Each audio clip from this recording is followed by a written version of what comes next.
Ladies and gentlemen, welcome to the City of Melbourne and the 18th Commonwealth Games. You might remember at the opening ceremony, all the elders wearing the cloaks came out onto the MCG, I believe it was. That riveted me. The MCG has never looked so beautiful. Making this cloak was astounding in its own self.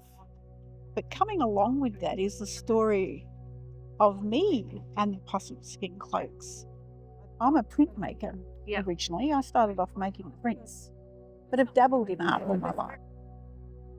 My sister-in-law is Vicky Cousins, and Vicky are part of 4 other women, Lee Clark, Lee Darrick, and Trina Ham. We're in the museum and saw the old cloaks in the museum. And it was from that moment, Vicky told me that the ancestors had spoken to her and the importance of reclaiming the practice and the cultural practice of possum skin cloaks. And so I watched them over the years. They travelled around Victoria teaching people to make possum skin cloaks. But it still took me a long time before I myself got into cloak making. And now you love it. And now I don't do anything else.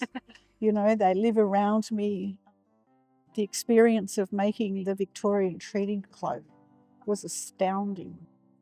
I think we were at the 15th anniversary year of JIRA at their gala event. Jill Gallagher, the then commissioner of the Treaty Commission, asked me would I make a possum skin cloak because they were going to travel around and get people to put stuff on the cloak. And so in the discussions, I was saying to Jill that, you know, Aboriginal Victoria is actually quite big. Probably need 4 cloaks, you know, not just 1 cloak.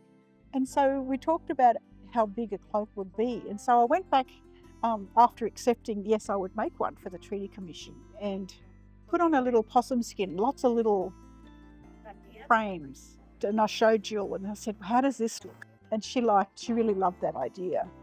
Every skin has 4 little frame panels on it. And so there's almost, but not quite, 288 images on this particular cloak. There's a few little blank spaces.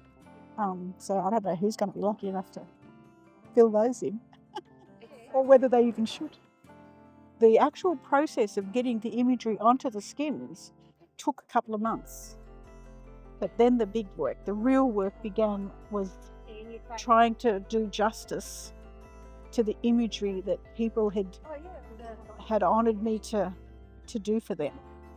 And so I was hoping that I was doing the right thing for everyone that put their work on here.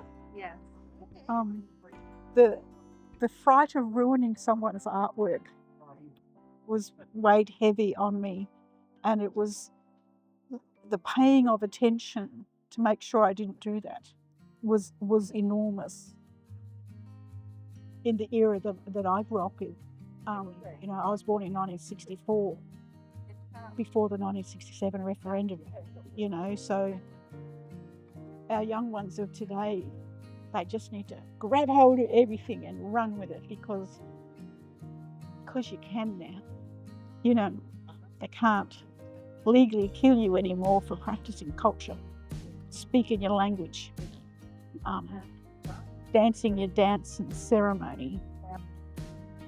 The young ones of today need to really grab that and hang on to it with dear life because our old ones fought so hard to get it back. And this story is the culmination of all them hard fought for. And hopefully the treaties that come out of all of this, I have the hope and the wish that they are able to put in those treaties everything that they want, you know, and lock it up and be airtight. Yeah. Any way you can, you know, because it's been a long fought for journey.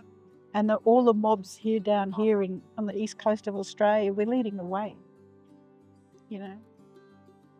And we have some amazing TOs down here, you know, fighting the good fight that the rest of Australia will be able to follow. And so it's just astounding.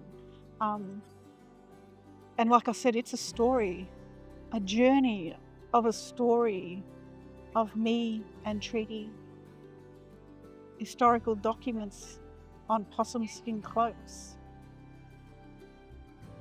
And I find myself in this privileged position, and it's just, thank you, Jill Gallagher. Aunty Jill.